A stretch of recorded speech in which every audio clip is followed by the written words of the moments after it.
கர்த்தருடைய பரிசுத்தமுள்ள நாமத்திற்கு ஸ்தோத்திரம். இந்த நாளின் கர்த்தருடைய வார்த்தையாக எரேமியா தீர்க்க தரிசன புஸ்தகம் 32ஆம் அதிகாரம் 17வது வசனம்.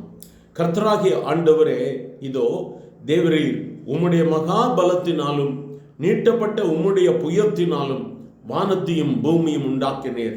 உமாலே செய்யக்கூடாத அதிசயமான காரியம் ஒன்றுமில்லை. Our sovereign Lord, you have made the heavens and the earth by your great power and outstretched arm. Nothing is too hard for you. Nothing is too hard for you. எனக்கு அருமையானவர்களே, தேவனால் செய்யக்கூடாத அதிசயமான காரியம் ஒன்றுமே கிடையாது.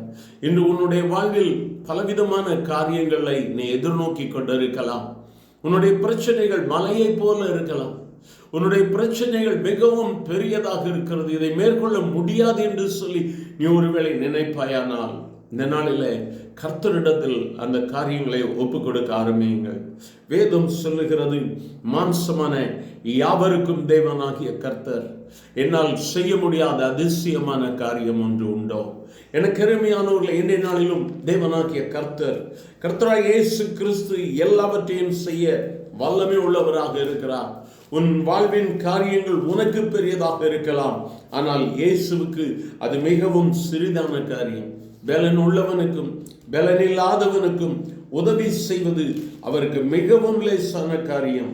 இந்த நாளிலும் கூட முற்றிலுமாய் தாழ்த்தி, ஆண்டவரே எனக்கு உதவி செய்யுங்கப்பா, நான் பல விதங்களிலே சோர்ந்து போயிருக்கிறேன், மனிதனால் முடியாதது, என்னுடைய நண்பர்களால் முடியலை, யாருனாலும் இந்த காரியத்திலிருந்து வெற்றி பெற முடியலை, ஆனால் உதவியை நீர் எனக்கு செய்வீரானால் இந்த நாளில் எனக்கு அற்புதம் நடக்கும் என்று சொல்லி அவரை சார்ந்திருக்கும் பொழுது நிச்சயமாக கர்த்தர் அற்புதத்தை செய்வார். லூக்கா எழுதின சுவிசேஷத்தில் மரியாளை குறித்து நாம் பார்க்கிறோம்.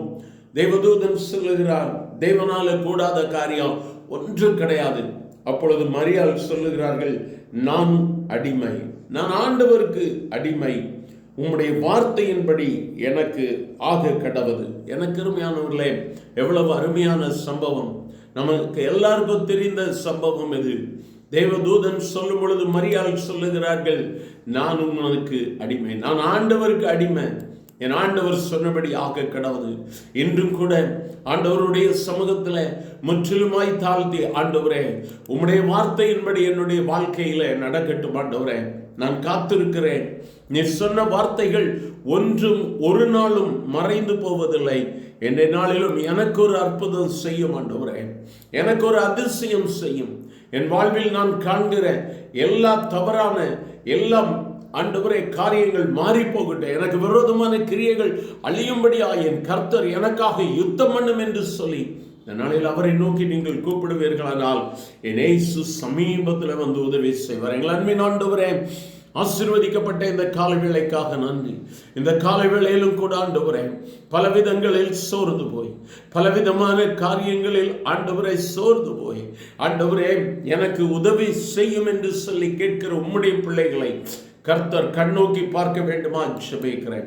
கர்த்தரால் கூடாதது ஒன்றுமே இல்லை என்பதை ஆண்டவரை நிரூபிக்கும்படியா இந்த நாளிலே கர்த்தர் தம்முடைய கரத்தை உம்முடைய பிள்ளைகள் மேல் நீட்ட வேண்டுமா ஜெபிக்கிறேன். ஆண்டவரே சோர்வுகளை எடுத்து போடும், பலவீனத்தை எடுத்து போடும், தாங்கும் வழி நடத்தும். இயேசுவின் நாமத்தில் பிதாவே, ஆமென், ஆமென்.